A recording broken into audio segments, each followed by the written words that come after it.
Hello friends, स्वागत आहे आपल्या छोट्याशा मिनी ब्लॉग्समध्ये। तर मी आज इथं शेपूची भाजीची रेसिपी सांगणार आहे। तर बघा, मी इथं शेपूची भाजी निसून घेतलेली आहे। इथं माझ्या मुलीने पण थोडी मला मदत केली आहे। तर मी इथं त्यासाठी शेंगदाणे, लसूण, हिरवी मिरची आणि जिरे घेतलेले आहे।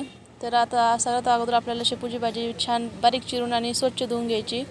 त्यानंतर इथं कढईमध्ये मी तेल टाकलेलं आहे। तेलामध्ये लसूण सोडला, लसूण छान असा लाल होऊ द्यायचा। त्यामध्ये थोडे जिरे टाकायचे। जिरे चांगले तडतडल्यानंतर लसूण लाल झाल्यानंतर आपल्याला इथं भाजी टाकायची आहे। भाजी पण अशी छान एकदम लुसलुशीत होईपर्यंत अशी परतू घ्यायचं आहे त्यामध्ये। त्यानंतर मी इथं मसाला जो होता तो मिक्सरला बारीक करून घेतलेला आहे आणि तो मसाला आपल्याला शेपूची भाजीमध्ये ॲड करून द्यायचा। त्यानंतर आपल्याला त्याची कन्सिस्टन्सी बघून सनी त्यामध्ये पाणी ॲड करायचं आहे। आपल्याला जेवढं लागेल तेवढं आपल्या प्रमाणानुसार। इथं मी त्याला प्रमाणानुसार पाणी ॲड केलं, त्यामध्ये मीठ टाकलं आणि बघू शकता आपली भाजी छान अशी उकळी फुटलेली आहे।